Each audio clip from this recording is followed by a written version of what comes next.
और ये जो राजनीति शब्द है, ये जो राजनीति शब्द है, इसमें जो राज शब्द है, कुछ लोग इसका गलत मतलब निकाल लेते हैं। राज मतलब दिलों पे राज करना, राज मतलब लोगों की सेवा करना, राज मतलब लोगों के प्रति समर्पित रहना। यही मैंने संस्कार अपने माता पिता से, अपने पूर्वजों से पाए हैं और इन्हीं संस्कारों पर चलते हुए सदा आपकी सेवा में तत्पर रहूंगा। 2014 में आपने मुझे लोकसभा में भेजा था। सहारनपुर में हमारे नेतृत्व के आशीर्वाद से, माननीय योगी आदित्यनाथ जी के आशीर्वाद से, माननीय प्रधानमंत्री नरेंद्र मोदी जी के आशीर्वाद से और हमारे शीर्ष नेतृत्व, हमारे आदरणीय चौधरी भूपेंद्र सिंह जी के आशीर्वाद से सहारनपुर को मां शाकंभरी विश्वविद्यालय देने का हमने काम किया था। हमने 50 साल पुरानी उस मांग को पूरा किया था कि सहारनपुर से मेरठ तक रेल लाइन दोहरीकरण होना चाहिए। उससे पूर्व केवल लोग ज्ञापन देकर आया करते थे कि ये रेल लाइन दोहरीकरण का कार्य होना चाहिए। हमने उसको शुरू कराया और कंप्लीट कराया कि नहीं कराया?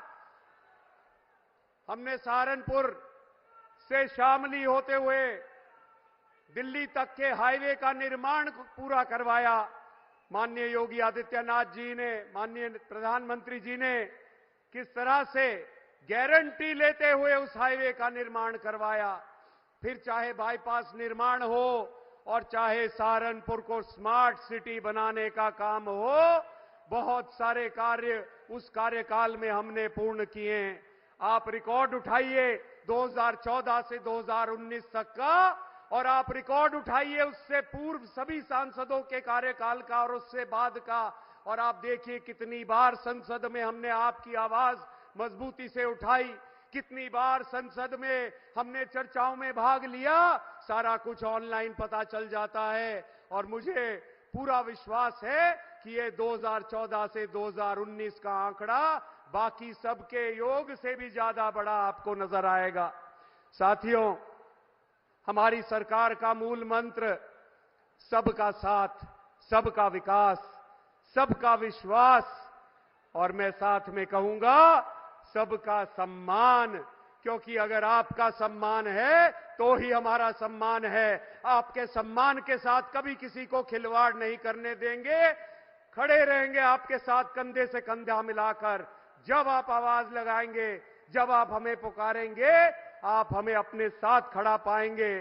जिस प्रकार से हमारी सरकारों ने इतना बड़े बड़े वायदों को पूरा किया है, कभी कल्पना भी नहीं कर सकते थे, सोचते ही रहते थे। एक स्वप्न था 500 वर्ष पुराना कि अयोध्या नगरी में प्रभु श्री राम लला का एक भव्य मंदिर बनेगा।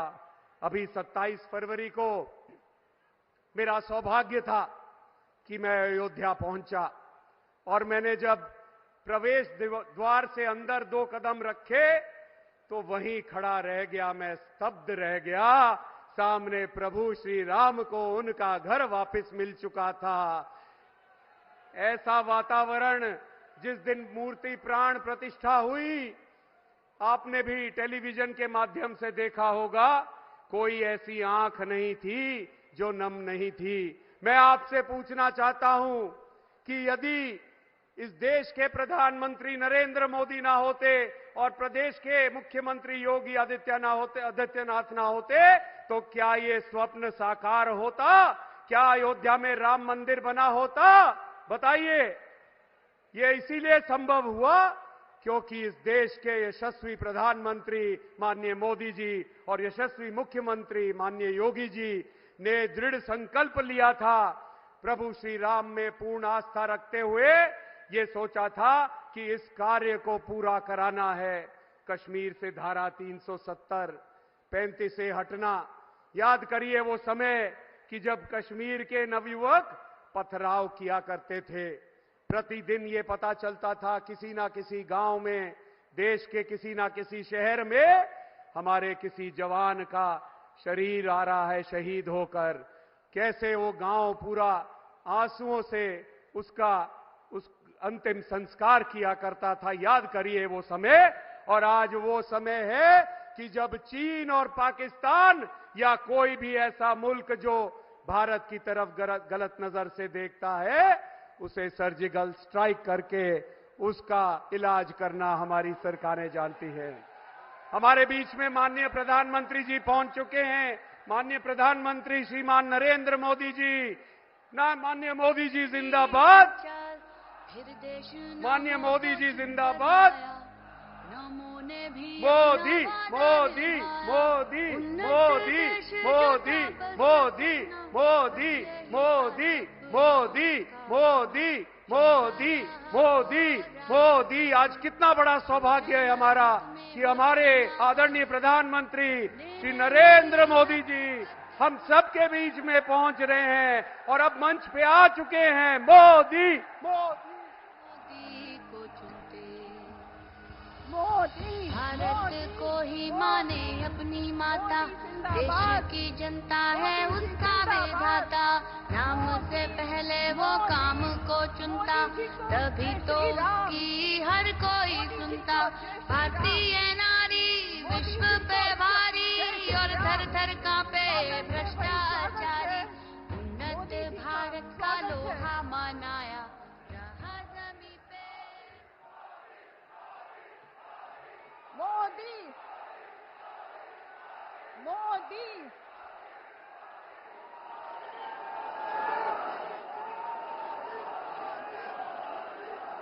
नरेंद्र मोदी जिंदाबाद जिंदाबाद।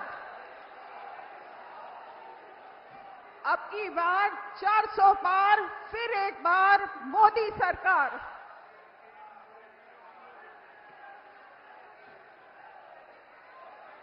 हमारे यशस्वी प्रधानमंत्री जी और हमारे परिवार के मुखिया आदरणीय मोदी जी का सहारनपुर की मां शाकुंभरी पावन धरती पर हार्दिक स्वागत और अभिनंदन। मोदी जी जिंदाबाद जिंदाबाद।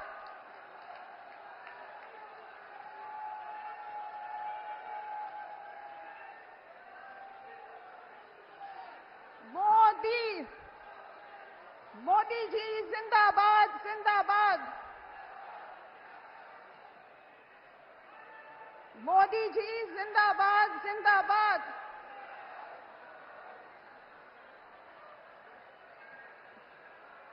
अब मैं माननीय मुख्यमंत्री जी से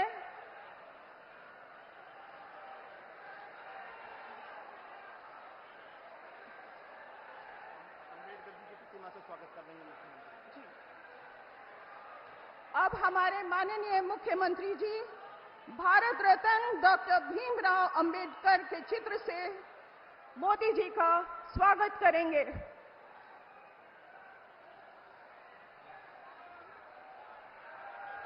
मोदी मोदी मोदी मोदी।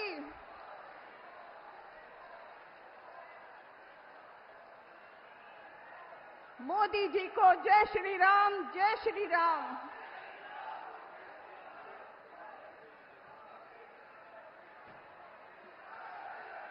अब मैं आमंत्रित करती हूं माननीय प्रधानमंत्री जी के स्वागत के लिए नारी शक्ति द्वारा मां शाकुंभरी की चुनरी से माननीय प्रधानमंत्री जी का स्वागत करेंगे।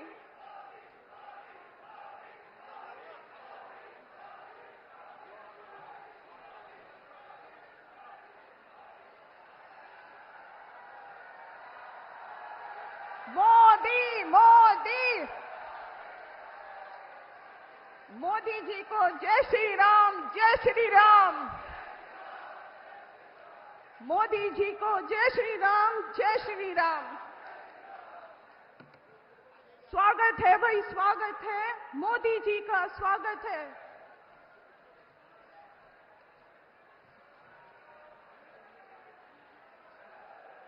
नारी शक्ति वंदन से लखपति दीदी तक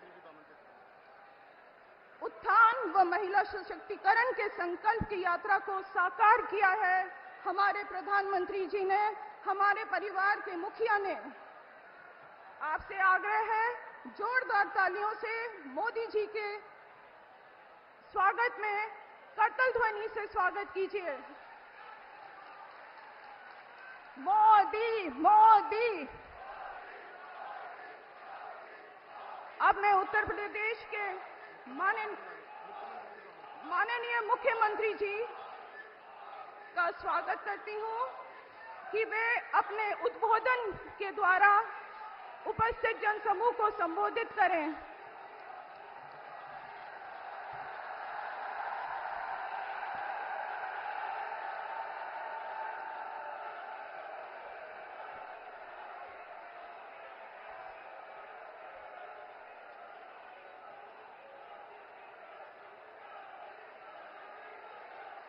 भारत माता की, भारत माता की, भारत माता की। वंदे वंदे वंदे। देश के यशस्वी प्रधानमंत्री और दुनिया के सबसे लोकप्रिय राजनेता आदरणीय श्री नरेंद्र मोदी जी भारतीय जनता पार्टी के प्रदेश के अध्यक्ष माननीय चौधरी भूपेंद्र सिंह जी, भारतीय जनता पार्टी के वरिष्ठ नेता प्रदेश सरकार के मंत्रीगण श्री योगेंद्र उपाध्याय जी, ब्रजेश सिंह जी, जसवंत सैनी जी, माननीय सांसद और कैराना लोकसभा क्षेत्र से भारतीय जनता पार्टी के प्रत्याशी श्री प्रदीप चौधरी जी, भारतीय जनता पार्टी के सहारनपुर लोकसभा क्षेत्र से लोकप्रिय प्रत्याशी श्री राघव लखनपाल शर्मा जी, भारतीय जनता पार्टी और सहयोगी दलों के सभी नेतागण और आदरणीय प्रधानमंत्री जी के स्वागत के लिए और उनका मार्गदर्शन प्राप्त करने के लिए आज यह सहारनपुर में यहां पर उपस्थित सभी सहारनपुर के मेरे बहन और भाइयों, आदिशक्ति मां भगवती शाकंभरी की इस पावन धरा पर मैं देश के यशस्वी प्रधानमंत्री जी का सहारनपुर वासियों की ओर से हृदय से स्वागत करता हूं, अभिनंदन करता हूं। बहनों और भाइयों, आज दुनिया के सबसे बड़े राजनीतिक दल भारतीय जनता पार्टी का स्थापना दिवस भी है। मैं इसके लिए भारतीय जनता पार्टी के कोटि कोटि कार्यकर्ताओं की ओर से आदरणीय प्रधानमंत्री जी का स्थापना दिवस के अवसर पर हृदय से अभिनंदन करता हूं, स्वागत करता हूं। हमारे लिए संगठन ही सेवा है। याद करिए, कोरोना जैसी महामारी के दौरान आदरणीय प्रधानमंत्री जी ने भारतीय जनता पार्टी के कोटि कोटि कार्यकर्ताओं को यह मंत्र देकर के जनता जनार्दन की सेवा को उस महामारी में बचाने के लिए समर्पित किया था। और यही कारण है कि भारतीय जनता पार्टी का एक एक कार्यकर्ता आज देश के अंदर आम जनमानस के विश्वास का प्रतीक बन करके मोदी जी के विजन को जमीनी धरातल पर उतारने के लिए पूरी प्रतिबद्धता के साथ कार्य कर रहा है। आज जब हम लोग सहारनपुर में उत्तर प्रदेश की लोकसभा चुनाव की दृष्टि से देश के अंदर जब 2024 के लोकसभा का चुनाव की शुरुआत हुई है, तो उत्तर प्रदेश के अंदर ये नंबर 1 की लोकसभा है। सहारनपुर से ही शुरुआत होती है और सहारनपुर में आज आदरणीय प्रधानमंत्री जी का मार्गदर्शन हम सबको प्राप्त होगा। बहनों और भाइयों, हम सब सौभाग्यशाली हैं, हमने बदलते हुए भारत को देखा है। हम एक ऐसे भारत का दर्शन कर रहे हैं जो भारत दुनिया के अंदर वैश्विक मंच पर एक ग्लोबल लीडर के रूप में आज जाना जा रहा है। जो भारत सुरक्षित भी है, जो भारत आज अपनी वर्ल्ड क्लास इंफ्रास्ट्रक्चर के लिए जाना जा रहा है, जो भारत दुनिया के अंदर विकास का मॉडल क्या होना चाहिए, आज भारत दुनिया को दे रहा है। और यही नहीं, गरीब कल्याण के लिए क्या कार्यक्रम होने चाहिए, इसका मॉडल भी दुनिया के अंदर कोई दे रहा है तो भारत दे रहा है। बहनों और भाइयों, भारत का यह मॉडल केवल यहीं तक सीमित नहीं है। नौजवान की आजीविका हो या भारत की आस्था का सम्मान, पहले लोग हिचकते थे इन मुद्दों को टच करने के लिए, लेकिन आज कोई हिचक नहीं। जो भारत का है, भारतीयता का है, भारत के हित में है, मोदी जी के नेतृत्व में उस कार्य को करने में कोई हिचक नहीं, उसमें कोई रुकावट नहीं, कोई बैरियर नहीं। और वही बैरियर आज जब धीरे धीरे इस करके समाप्त हुए हैं तो एक नए भारत का दर्शन हम कर रहे हैं। हमारी पीढ़ी सौभाग्यशाली है कि हम नए भारत का दर्शन भी कर रहे हैं, नए भारत के अंदर अपने भविष्य का निर्माण भी कर रहे हैं, आने वाली पीढ़ी के भविष्य को ही बना रहे हैं। और हमारा सौभाग्य है आज सहारनपुर में नए भारत के शिल्पकार के रूप में प्रधानमंत्री मोदी जी का मार्गदर्शन हम सबको प्राप्त होने जा रहा है। बहनों और भाइयों, देश का मॉडल कैसा होना चाहिए, कोरोना कालखंड में दुनिया ने देखा। लोकतांत्रिक मूल्यों के साथ इतनी बड़ी आबादी जी सकती है,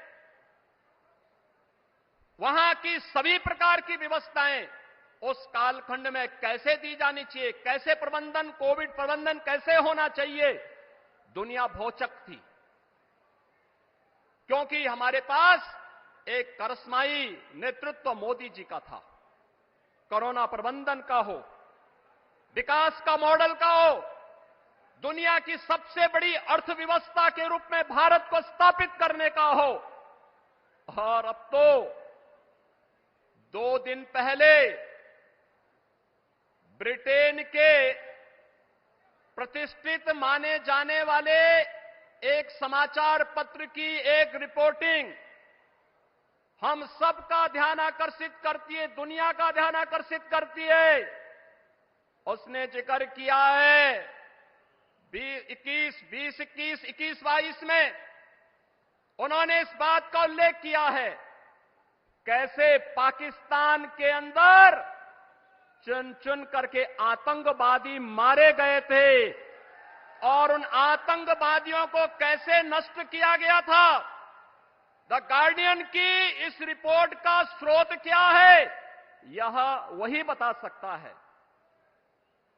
लेकिन बहनों और भाइयों, एक संदेश साफ है, जीरो टॉलरेंस भ्रष्टाचार के खिलाफ हो, किसी भी प्रकार की अराजकता के खिलाफ हो।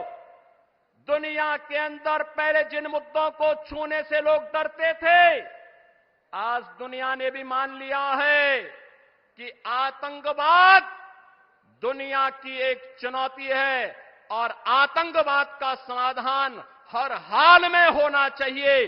दुनिया को इस समस्या का समाधान से मुक्ति मिलनी ही चाहिए और भारत दुनिया के अंदर इसको नेतृत्व देगा। यह मोदी जी के नेतृत्व में साकार होगा, इसमें कोई संदेह अब किसी को भी नहीं होना चाहिए।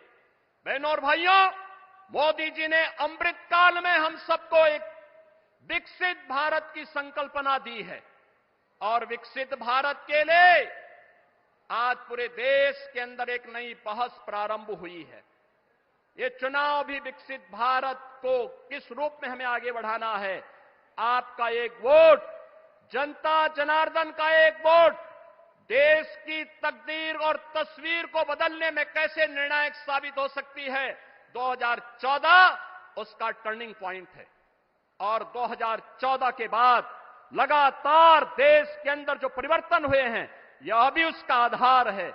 और आज इसीलिए एक वोट हमें जाति के नाम पर नहीं, संप्रदाय के आधार पर नहीं, तुष्टीकरण के आधार पर नहीं, किसी भी प्रकार के वाद के आधार पर नहीं, हमें तो केवल विकसित भारत की संकल्पना के लिए आने वाली पीढ़ी का भविष्य उज्जवल हो सके, आने वाली पीढ़ी के भविष्य को हम आगे बढ़ा सकें, इसके लिए हमारे पास एक करिश्माई नेतृत्व के रूप में मोदी जी का यशस्वी नेतृत्व हम सबके पास है और हम उनके नेतृत्व में विकसित भारत की संकल्पना को साकार होते हुए देखेंगे। इस विश्वास के साथ 2024 के 18वीं लोकसभा चुनाव के लिए पूरे देश से इसीलिए एक आवाज आ रही है। उत्तर, दक्षिण, पूरब, पश्चिम एक ही आवाज है और वह आवाज है कि फिर एक बार अब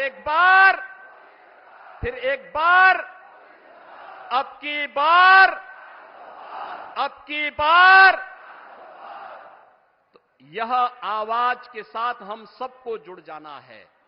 और बहनों भाइयों, इसका आधार बनेगा एक एक मतदाता को मतदान केंद्र पर ले जाने का, एक एक मतदाता को मतदान केंद्र में ले जाने का। क्या आप लेकर के जाएंगे? मोदी जी को इस बात के लिए आश्वस्त करिए कि आप लोग लेकर के जाएंगे, कोई लापरवाही तो नहीं करेंगे। यही बात कहते हुए मैं एक बार फिर से आदरणीय प्रधानमंत्री जी का सहारनपुर की इस पावन धरा पर आप सबकी ओर से, सहारनपुर वासियों की ओर से हृदय से अभिनंदन करता हूं, स्वागत करता हूं। धन्यवाद। जय हिंद।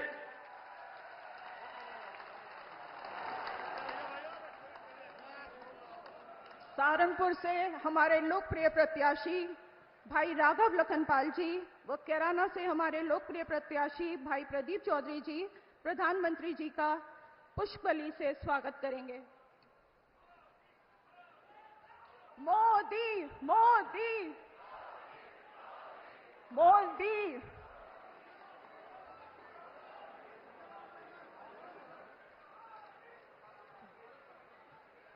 जी, अब मैं आपको देश के यशस्वी प्रधानमंत्री जी के उद्बोधन के लिए आमंत्रित करती हूं। नरेंद्र मोदी जिंदाबाद। मोदी मोदी मोदी जी को जय श्री राम, जय श्री राम।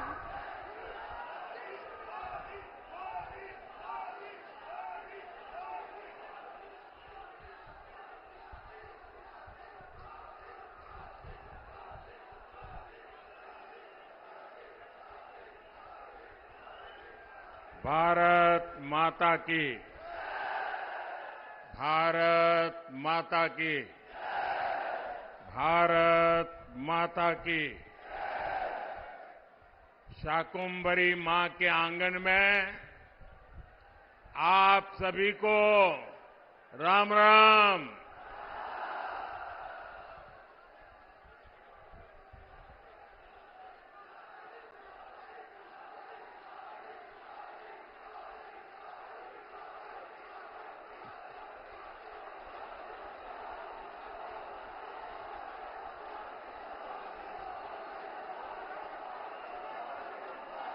हमारा ये स्थान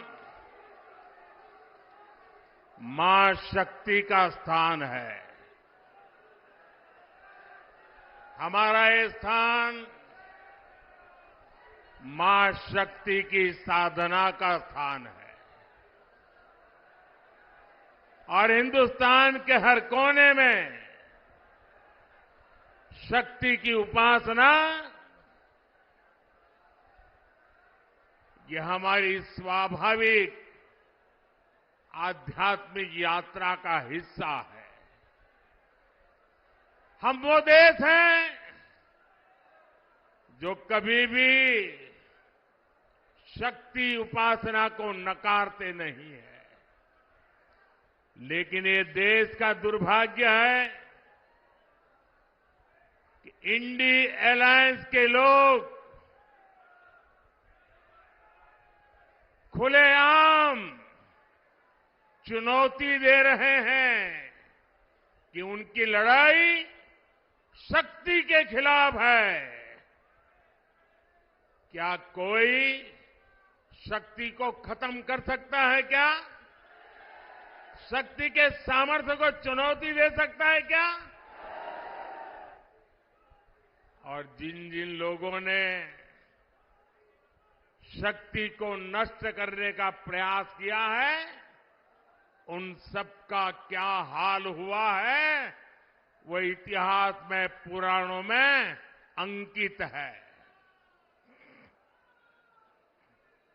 साथियों, 10 वर्ष पहले मैं चुनावी जनसभा के लिए सहारनपुर आया था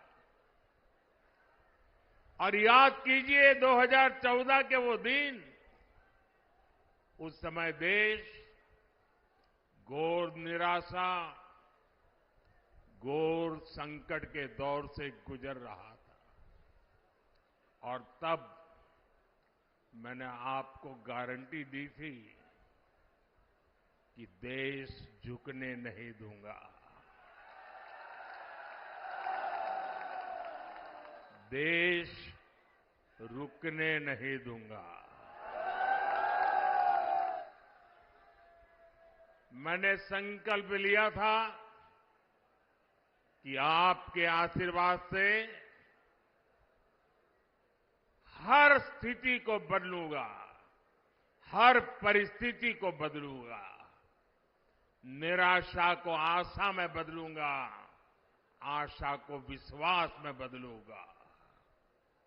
आपने अपने आशीर्वाद में कोई कमी नहीं रखी और मोदी ने अपनी मेहनत में कोई कमी नहीं छोड़ी।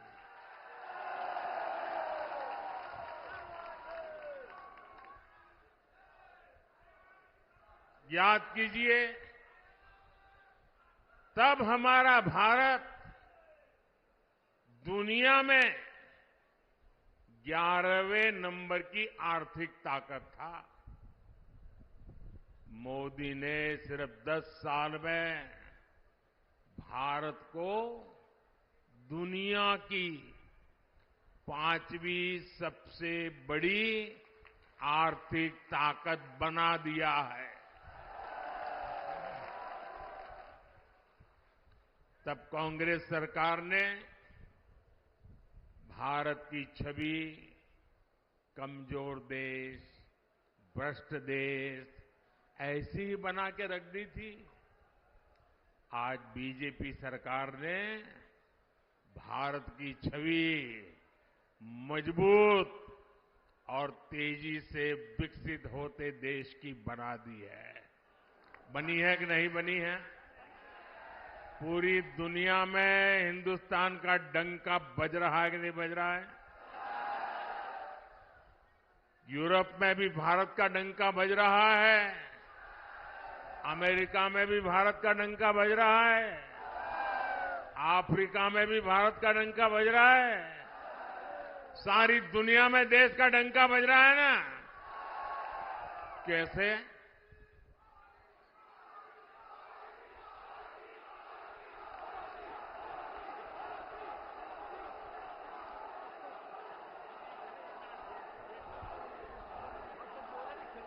आपने जवाब गलत दे दिया। ये दुनिया में डंका मोदी के कारण नहीं, आपके एक वोट के कारण दुनिया में डंका बज रहा है।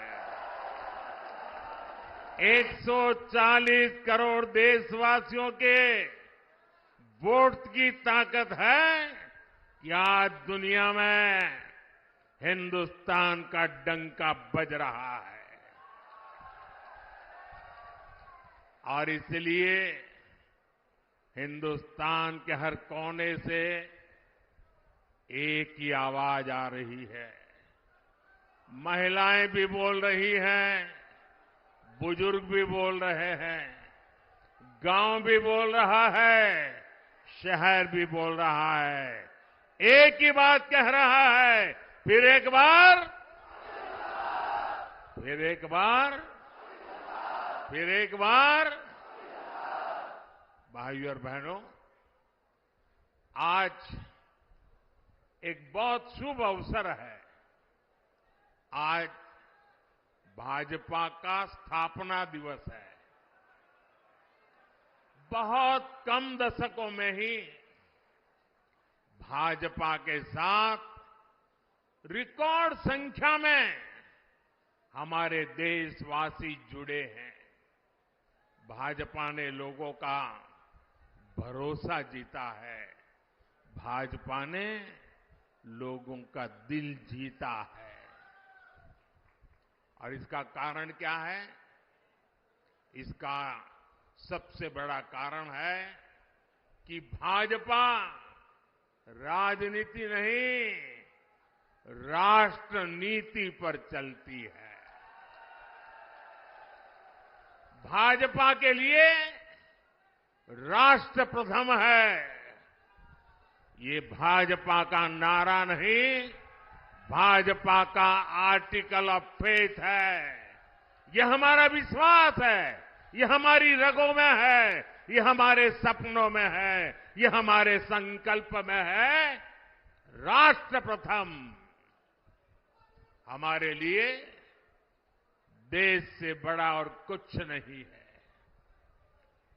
देश हित से बड़ा और कुछ हो भी नहीं सकता।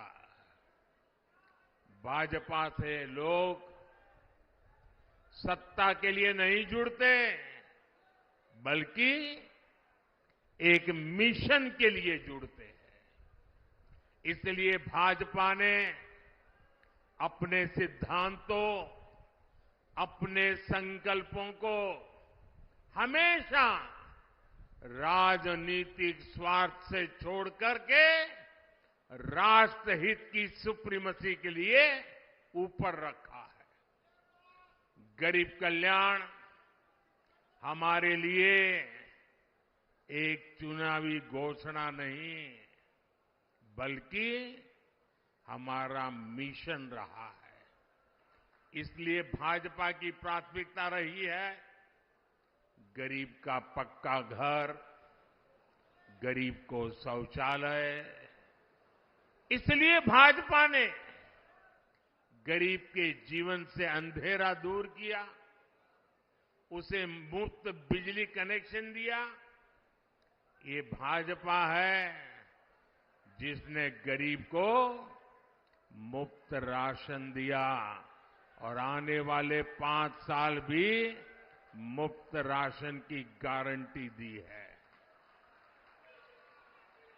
ये भाजपा है जिसने गरीब को 5 लाख रुपए तक के मुफ्त इलाज की सुविधा दी। इन प्रयासों की वजह से पिछले 10 वर्षों में 25 करोड़ लोग, सहारनपुर के मेरे भाई बहन याद रखिए, 10 वर्ष में 25 करोड़ लोग गरीबी से बाहर निकल पाए हैं।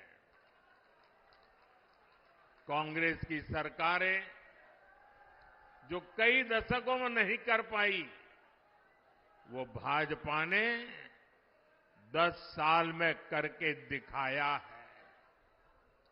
और इसीलिए ही पूरा देश कह रहा है 4 जून 4 जून 4 जून 4 जून। साथियों, कांग्रेस जितने साल सत्ता में रही, उसने कमीशन खाने को प्राथमिकता दी। इंडिया अलायंस कमीशन के लिए है, एनडीए मोदी सरकार मिशन के लिए है। अयोध्या में रामलला का भव्य मंदिर चुनावी घोषणा नहीं, बल्कि हमारा मिशन रहा है। और मेरे प्यारे भाइयों बहनों, इस वर्ष रामनवमी में हमारे प्रभु राम टेंट में नहीं, बल्कि भव्य मंदिर में दर्शन देंगे। ये हमारी पीढ़ी के लिए कितना बड़ा गौरव है। जम्मू कश्मीर से आर्टिकल 370 हटाना हमारा मिशन रहा है, और ये मिशन भी पूरा हो चुका है।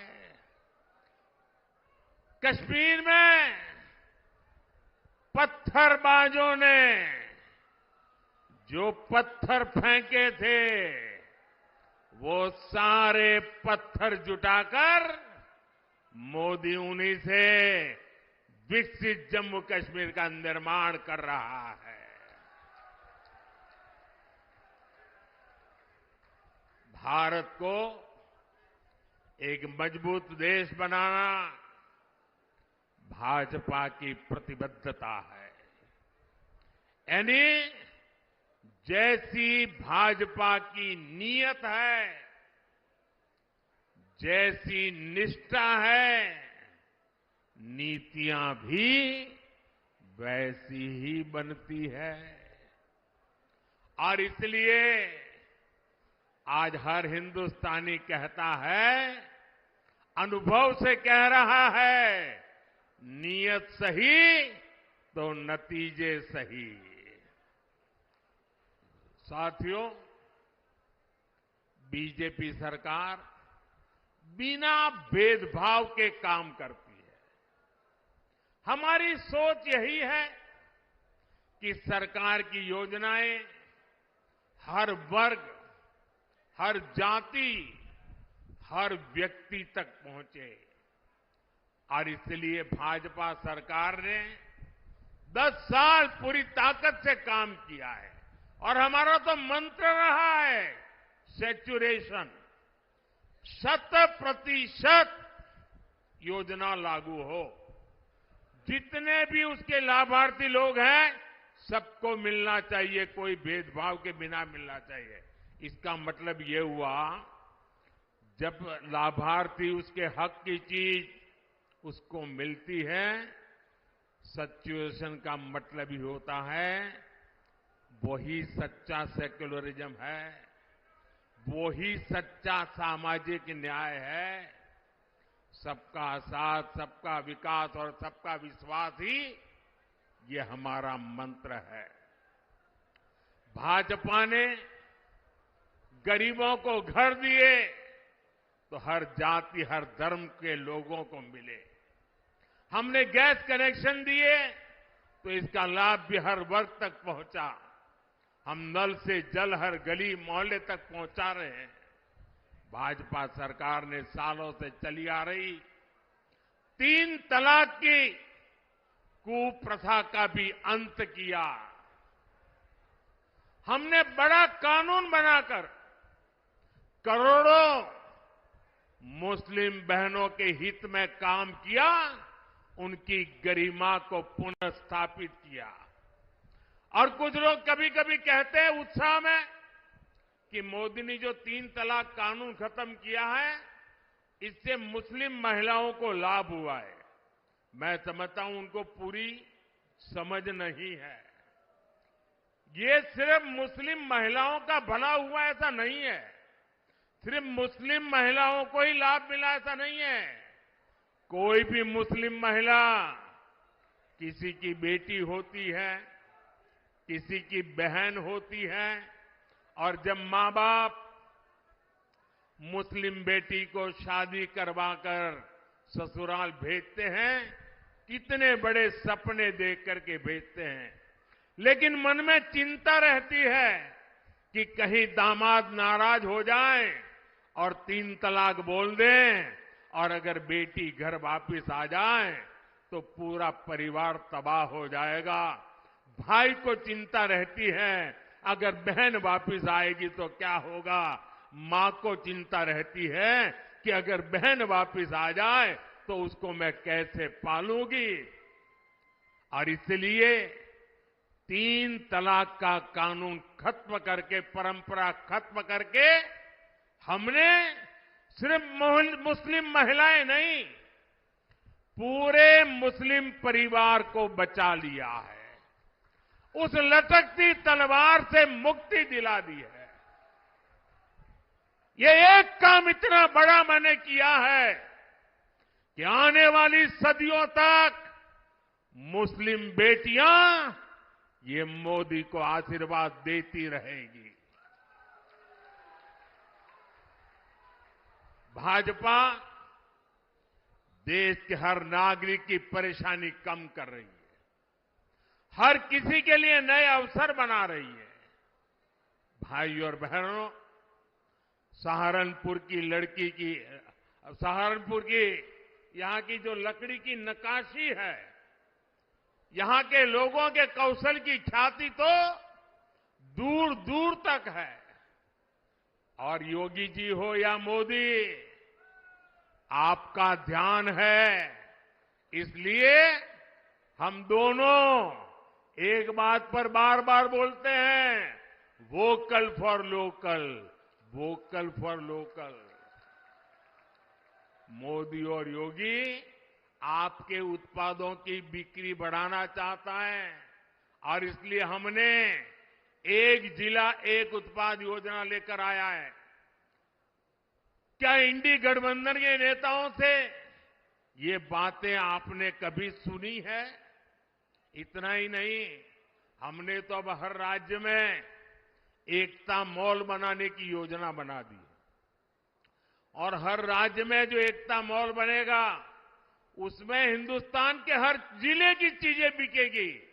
आप केरल जाओगे तो वहां के एकता मॉल में सहारनपुर की चीजें बिकती मिलेगी। आप बंगाल जाओगे तो वहां एकता मॉल में सहारनपुर जिले की चीजें मिलती रहेगी।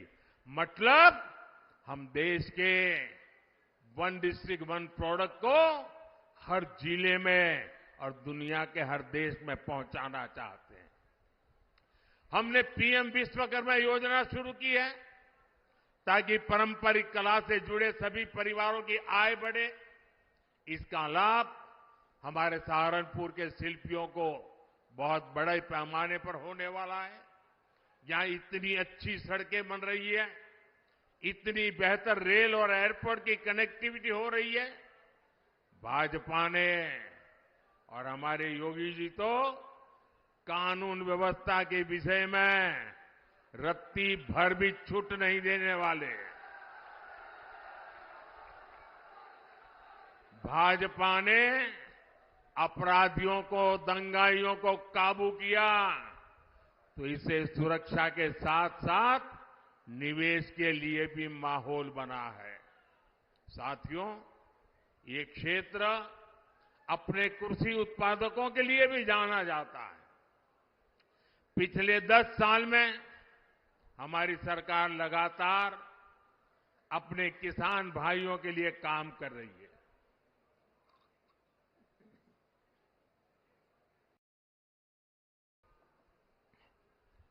किसान की छोटी छोटी जरूरत को लेकर हमारी सरकार संवेदनशील है। आज देश में छोटे किसानों की पीएम किसान निधि के जरिए मदद की जा रही है। अकेले यहां सहारनपुर में ही 3 लाख से ज्यादा किसानों के खाते में 860 करोड़ रुपए सीधे भेजे जा चुके हैं। इसका बड़ा फायदा यहां के गन्ना किसानों को भी हुआ है। हमारे किसानों को यूरिया की खाद की कमी ना हो, इस पर भी हमारा ध्यान है। आप जानकर के हैरान हो जाओगे भैया, एक आंकड़ा मैं कहता हूं, याद रखोगे आप लोग? मैं एक आंकड़ा बोलता हूं, आप याद रखोगे? सभी किसानों को बताओगे? घर घर जाके बताओगे? तो आंकड़ा बताऊं?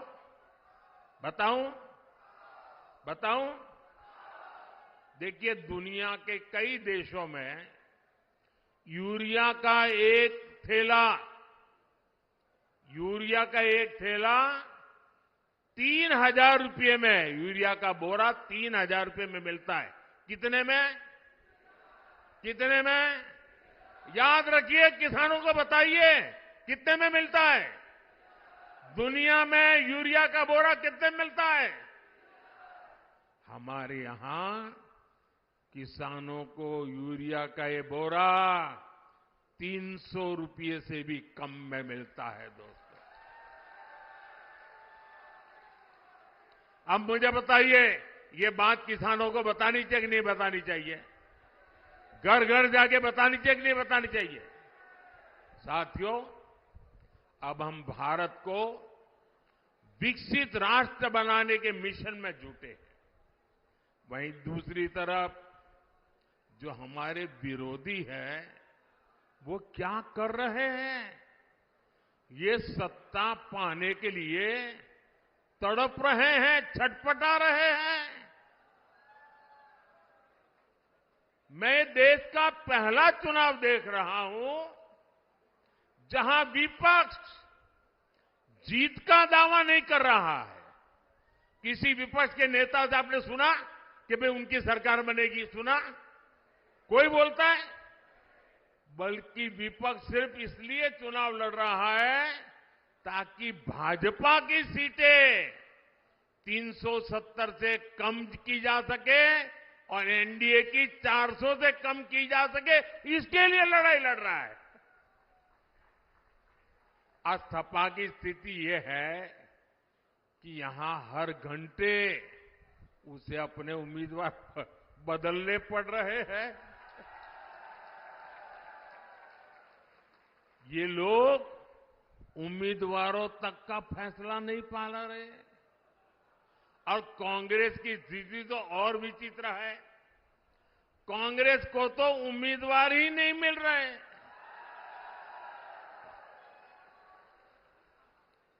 जिन सीटों को कांग्रेस अपना गढ़ मानती थी, वहां भी उसे उम्मीदवार उतारने की हिम्मत नहीं हो रही है। मैंने तो देखा कुछ जगह पे जिसको उन्होंने उम्मीदवार घोषित कर दिया, टिकट दे दिया, उसने दूसरे दिन वो इस्तीफा दे दिया।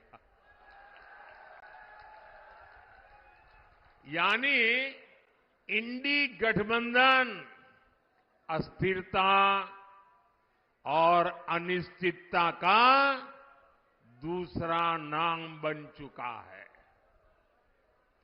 इसलिए देश आज उनकी एक भी बात को गंभीरता से नहीं ले रहा है। और मैं उत्तर प्रदेश को तो, क्योंकि यहां के लोग बहुत जानकार हैं, समझदार हैं, आपको याद होगा पुराना, यहां उत्तर प्रदेश में 2 लड़कों की जो फिल्म पिछली बार फ्लॉप हो चुकी है, उस 2 लड़कों की फिल्म को इन लोगों ने फिर से रिलीज किया है।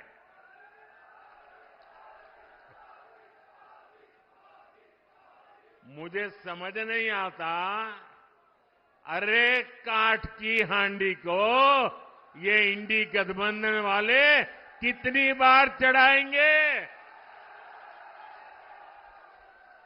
साथियों, कभी जिस कांग्रेस ने आजादी की लड़ाई लड़ी थी और कैसे बड़े बड़े दिग्गज कांग्रेस के साथ जुड़े हुए थे, महात्मा गांधी का नाम जुड़ा हुआ था, लेकिन आज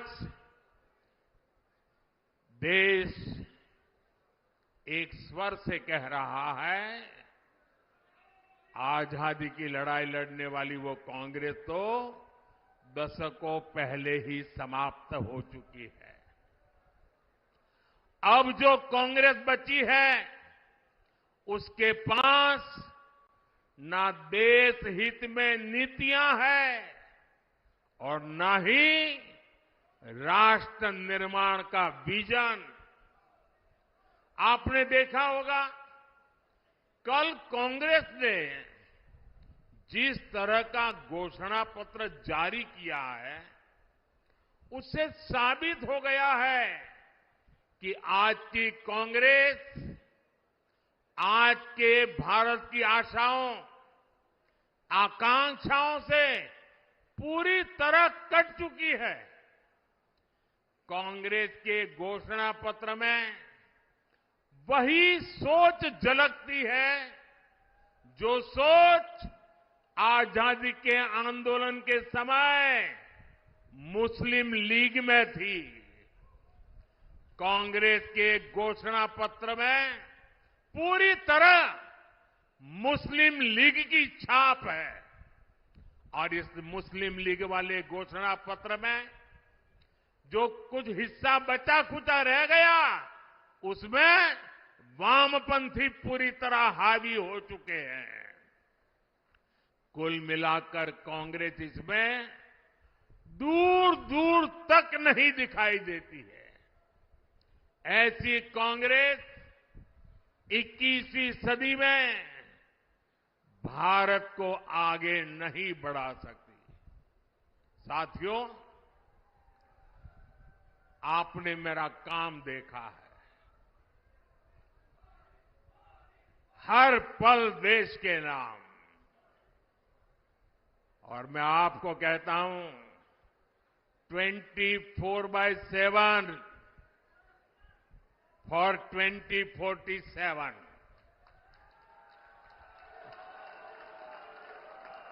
24/7 फॉर 2047। ये मोदी हर पल आपके नाम, हर पल देश के नाम।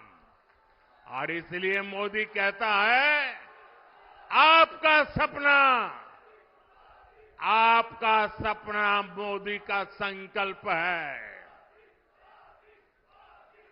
मैं अगर भ्रष्टाचार पर आज कड़ा प्रहार कर रहा हूं, तो ये आपके बेहतर भविष्य के लिए ही है।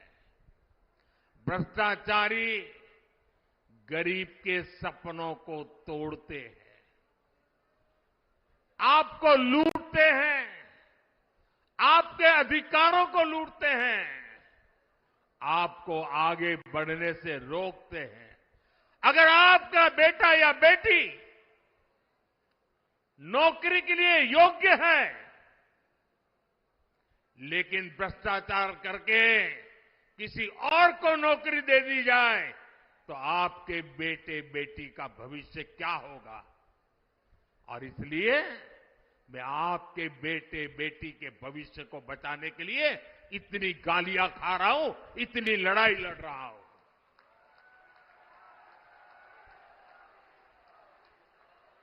और ये भ्रष्टाचारी एकजुट होकर मोदी को धमकी दे रहे हैं। मेरे देशवासियों, आपके सामने चित्र साफ है। हम हैं जिसका मिशन है भ्रष्टाचार हटाओ, और वो हैं उनका कमीशन कहता है भ्रष्टाचारी बचाओ। लेकिन मेरे प्यारे देशवासियों, ये मोदी है, पीछे हटने वाला नहीं है। भ्रष्टाचार पर तेज कार्रवाई जारी रहेगी, ये मोदी की गारंटी है।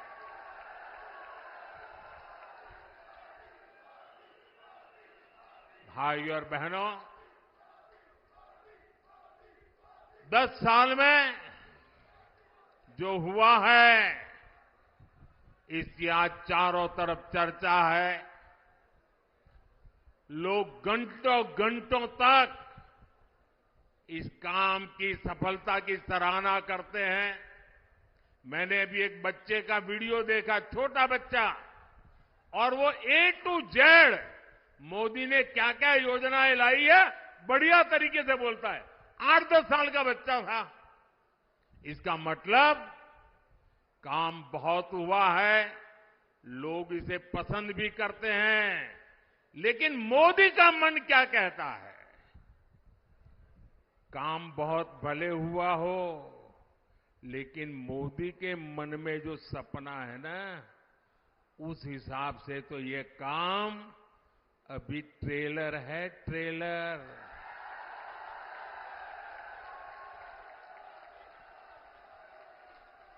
ये तो शुरुआत है, अभी तो बहुत कुछ करना है।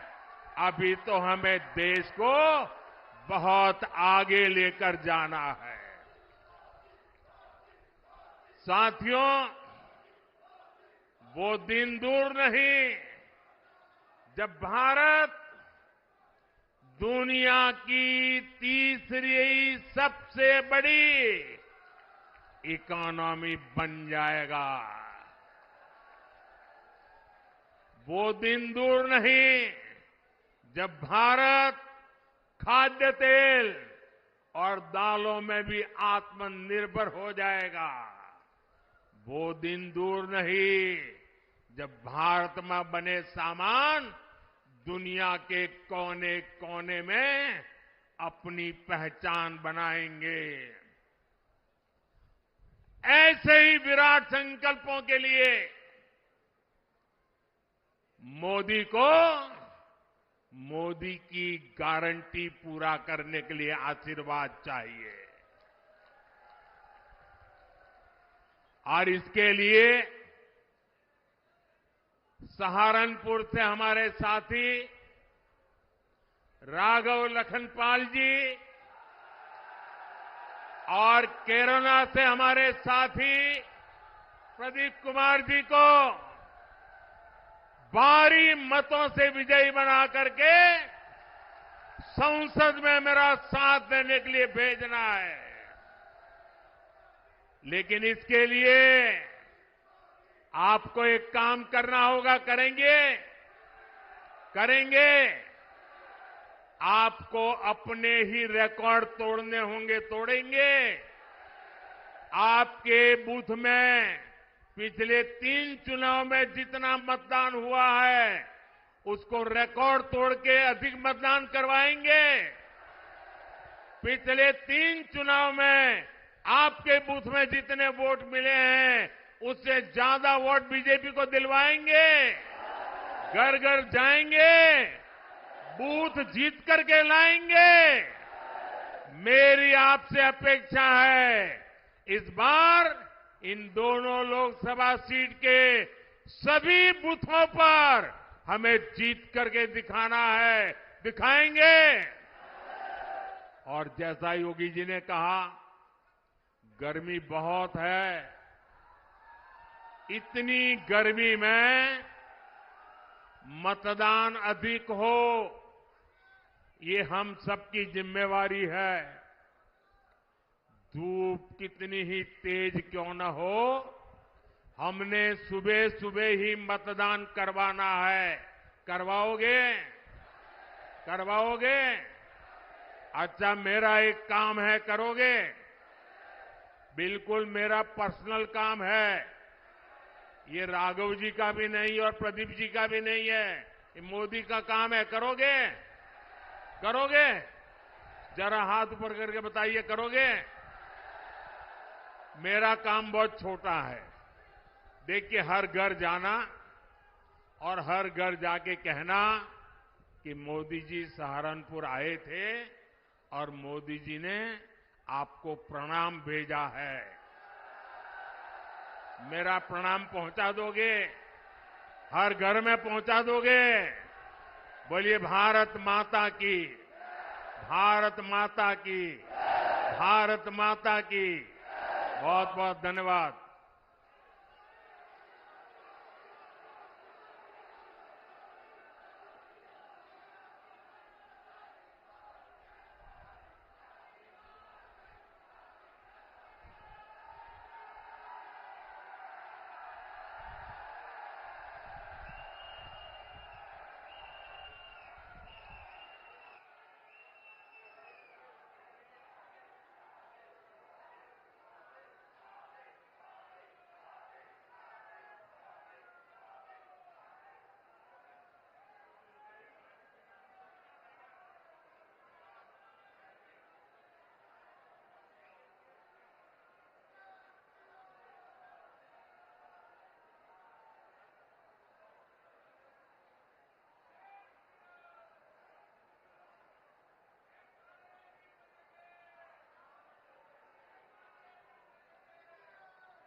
Everything nowadays is moved to the cloud, running on the cloud, or is stored in the cloud.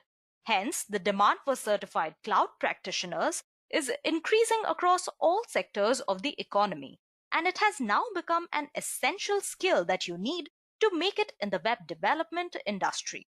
Hi all, I welcome you to this Edureka session, which will serve as a roadmap to the AWS Cloud Practitioner certification. The main objective here is to be able to prove that you can work with cloud computing and with AWS. So you're going to have a lot more job opportunities available to you.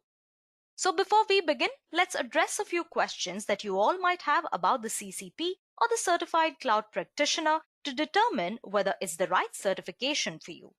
So the CCP is all about the foundational knowledge, and what that means is that it can show stakeholders that you know your way around the AWS console. You know the general offerings from AWS, and it's like a light version of the Solutions Architect Associate, which is another certification offered by AWS. But CCP has some very unique offerings which no other certification on AWS platform have, which is that it has a strong focus on billing and business-centric concepts. And that is why it makes a lot of sense why a lot of people who try to obtain the CCP are in sales or management, because it's going to give them the knowledge to help inform stakeholders and business leaders the reasons as to why they should use AWS. So the next thing that probably might confuse a few people is that why should they get this certification? Firstly, it's one of the easiest AWS certifications out there. So if not anything, it should definitely give you a confidence boost.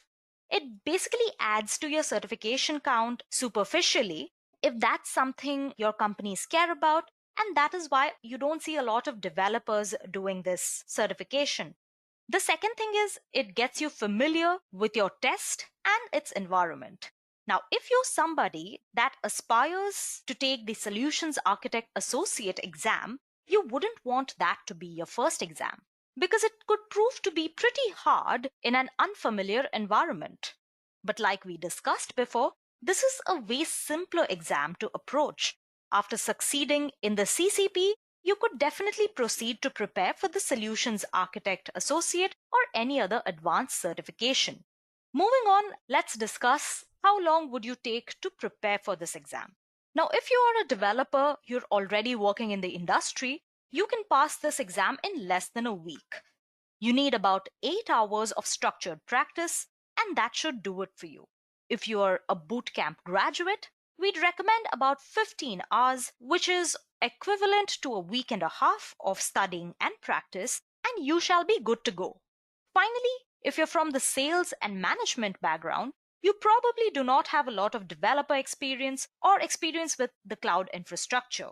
So we're looking at about 20 hours of study, but once you get a grasp of the concepts, it should be fairly easy for you to crack this examination. And it's not really a huge time requirement. These numbers are just to give you an idea of the rough amount of time you need to put in to prepare for this examination. Moving on, let's discuss a few exam details. Now, you can take this exam in person at a test center or online through a proctored exam. The cost of this examination is $100 and it is the most inexpensive of all the certifications in the AWS suite. Its duration is 90 minutes or an hour and a half, but it shouldn't actually take you that long to finish your exam. So optimize your time and make sure you review all of your answers before you submit. There will be 65 questions for you to answer, and the passing score is 70%, which actually is quite a hard number. And once you get certified, the certificate is valid for 3 years. So that's quite a long time. So there you go. Hopefully, this answers all the questions that you have had about the Certified Cloud Practitioner. With that, let's move on to the outline of this session. So we start out with some fundamental cloud concepts. We are going to discuss what is cloud computing, certain advantages and benefits to cloud computing, the different types, as well as deployment models in cloud computing. Next, we shall be introducing you to the AWS Cloud Infrastructure. We'll give you a map overview and discuss other important concepts such as regions, availability zones, edge locations, so on and so forth. We shall also get started on our AWS account, change our IAM user, activate the MFA on the root account, create individual user, and see how to set a password policy. Next, we shall move on to our hands-on section where we shall discuss the AWS Elastic Compute Cloud or the Amazon EC2, Amazon Machine Images, Auto Scaling Groups, Elastic Load Balancer, the Amazon S3 or Simple Storage Service, AWS CloudFront, the Amazon RDS or the Relational Database Service, and finally, AWS Lambda. Then we shall have a technology overview where we shall discuss AWS networking, database services, provisioning services, computing services, storage services, business-centric services, as well as logging services. And finally, we shall talk about billing and pricing in AWS, where we shall discuss the various pricing models, the AWS Marketplace, and the AWS Pricing Calculator. With that, I come to the end of our agenda for today. Kindly take up this time to subscribe to us and don't forget to hit that bell icon to never miss an update from the Edureka YouTube channel. Also, for different tools and technologies under AWS, don't forget to check out our AWS certification training, the link to which will be given in the description box below. So without much ado, let's get started.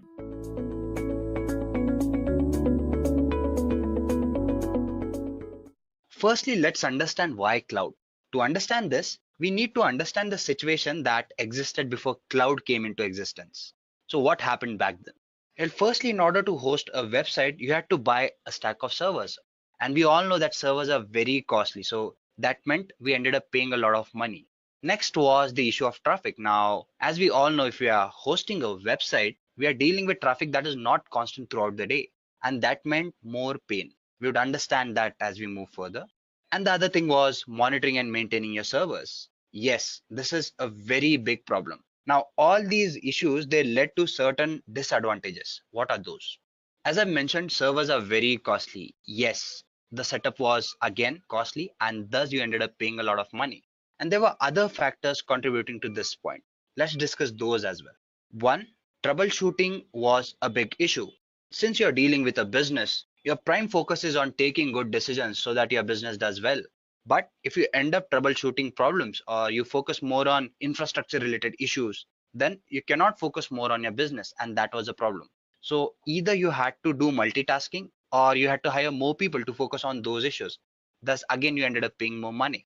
As I've discussed, the traffic on a website is never constant. And since it varies, you are not certain about its patterns. Say, for example, I need to host a website. And for that, what I decide is I'm reserving 2 petabytes of total memory for my usage based on the traffic.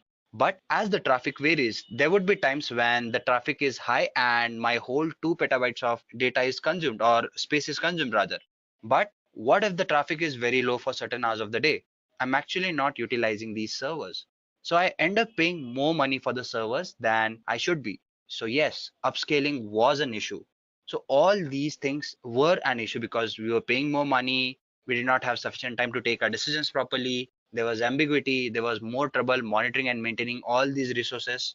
And apart from that, one important point which we need to consider is the amount of data that is being generated now and that was being generated then. Then it was okay. But nowadays, if you take a look at it, the amount of data that is generated is huge. And this is another reason why cloud became so important. Yeah, as I've mentioned the data. Now, we all know that everything is going online these days. And what that means is we shop online, we buy food online, we do almost everything that is required, as in whatever information we need, we get everything online. Your bookings, your reservations, everything can be taken care of. That means we have a lot of data that is being generated these days, and this is digital data. Back in those times, we were communicating through verbal discussions and all those things, so through paperwork, and that was a different data to maintain. Since everything is moving on cloud or moving online, the amount of data that we have is huge these days. And then when you have this huge amount of data, you need a space where you can actually go ahead and maintain this data. So yes, again, there was a need of this space. And all these issues, that is your cost, your monitoring, your maintenance, providing sufficient space, everything was taken care by cloud. So let us try to understand what this cloud is exactly.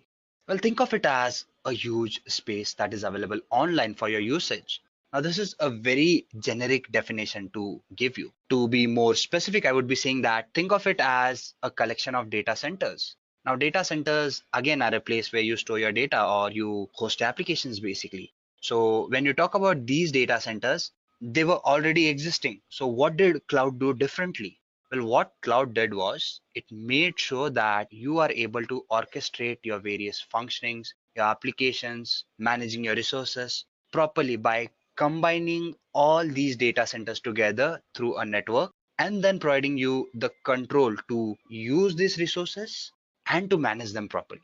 To make it even more simpler, I would say there was a group of people or organizations basically that went ahead and bought these servers, these compute capacities, storage places, compute services, and all those things.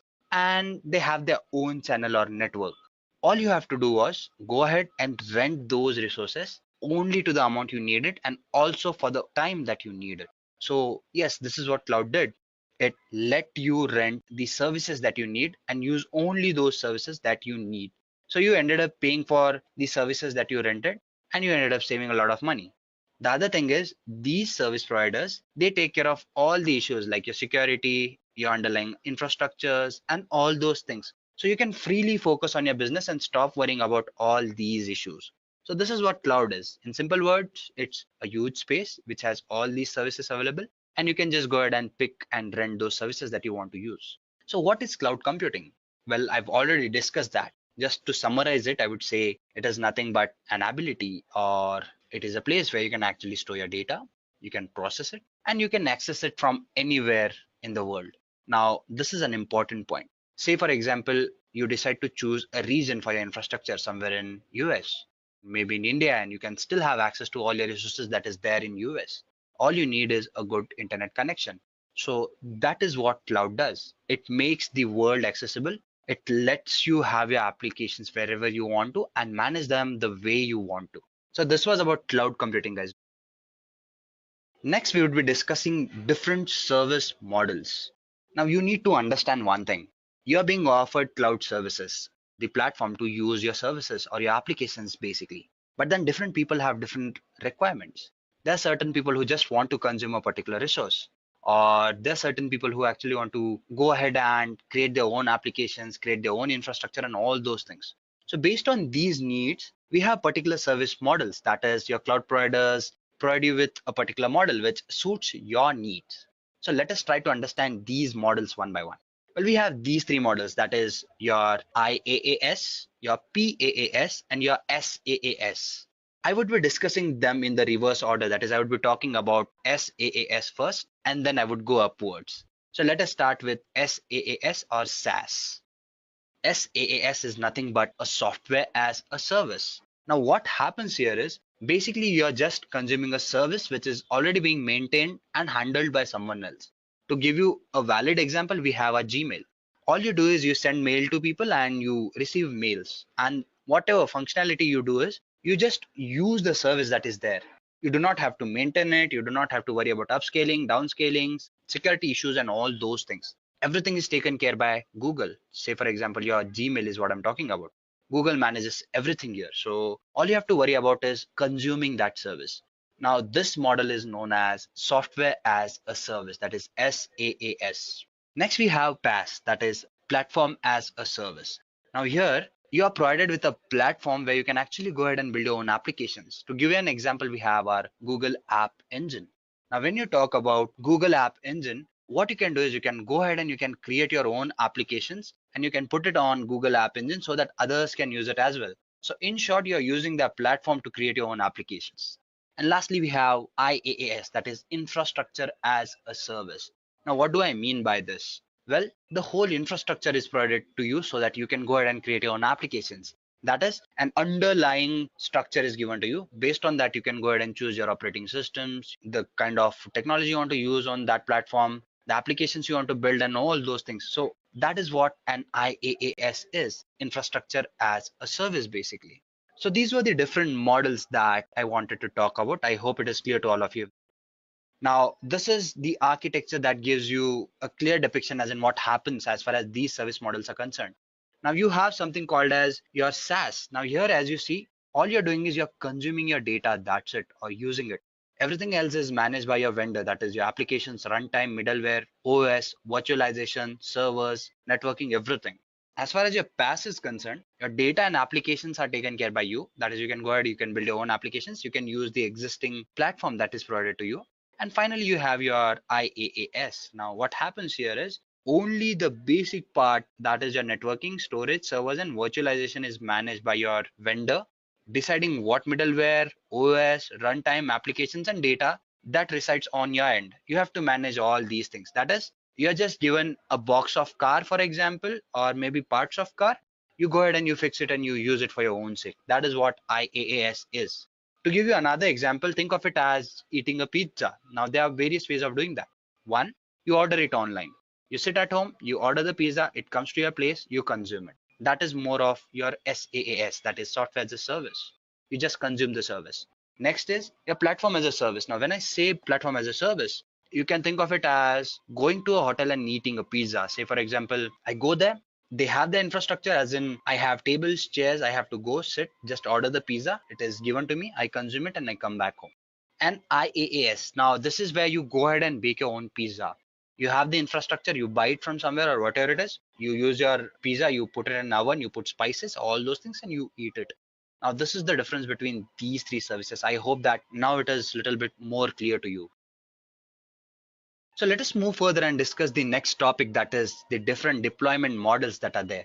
Now, when you talk about deployment models, you can also call them as different types of clouds that are there in the market. We have these three types, that is your public cloud, your private cloud, and your hybrid cloud. Let us try to understand these one by one. Now, as the name suggests, the public cloud, it's available to everyone. You have a service provider who makes these services or these resources available to people worldwide through the internet. It is an easy and very inexpensive way of dealing with the situation, because all you have to do is you have to go ahead and rent this cloud and you're good to use, and it is available publicly. Next, we have the private cloud. Now, this is a little different. Here, you are provided with this service and you can actually go ahead and create your own applications. And since it's a private cloud, you're protected by a firewall and you do not have to worry about various other issues that are there at hand. And next we have our hybrid cloud. Now it is a combination of your private cloud and your public cloud. Say, for example, you can go ahead and build your applications privately. You can use them, you can consume them, you can use them efficiently. When you sense that peak in your traffic, you can actually move it to public. That is, you can move it to the public cloud and even others can have access to it and they can use it. So these are the three basic deployment models that are there for your exposure or your usage rather, and you can go ahead and use those as well. I hope this was clear to all of you. So let us move further and try to understand the next topic, that is different cloud providers that are there in the market. Now, as I've mentioned, what happened was since cloud came into existence, quite a few people went ahead and they bought their own infrastructure and now they rent these services to other people. And when you talk about this infrastructure, there are quite a few people out there who are actually providing these cloud services to different people across the globe. Now, when you talk about these cloud providers, the first thing that should come to your mind is Amazon Web Services, because it is highly popular and it leaves other cloud providers way behind. The reason I'm saying this is the numbers that talk about Amazon Web Services. To give you an example, if you talk about its compute capacity, it is 6 times larger than all the other service providers that are there in the market. Say, for example, if you talk about the other service providers in the market, if their compute capacity combined was X, Amazon Web Services alone gives you a capacity of 6x, which is huge. Apart from that, it's flexible pricing and various other reasons, that is the services it provides and all those things, it is rightly a global leader. And the fact that it had a head start, that is, it started way before many other services that are there in the market, it actually gained popularity. And now we see quite a few organizations going ahead and using Amazon Web Services. Apart from that, we have Microsoft Azure, which is a Microsoft product. And we all know that when Microsoft decides to do something, they expect that they kill all the competition that is there in the market. It is still not in terms with Amazon Web Services or few other service providers that are there in the market, but not very neck to neck. But it is probably the second best when you talk about Amazon Web Services or the cloud service providers in the market. So, yep, it has a lot of catching up to do when you compare it with Amazon Web Services, but it is still a very good cloud service provider that is there in the market. Then we have something called as Google Cloud Platform. Again, a very good cloud provider in the market. Now, why am I saying this? We all know the infrastructure that Google has to offer to you. It is one of the best search engine that is there in the market, and the amount of data they deal with every day is huge. So they are the pioneers when you talk about big data and all those things, and they know how to actually handle this amount of data and how to have an infrastructure that is very good. That is why they have a very good facility, and that leads to it being one of the cheapest service providers in the market. Yes, there are certain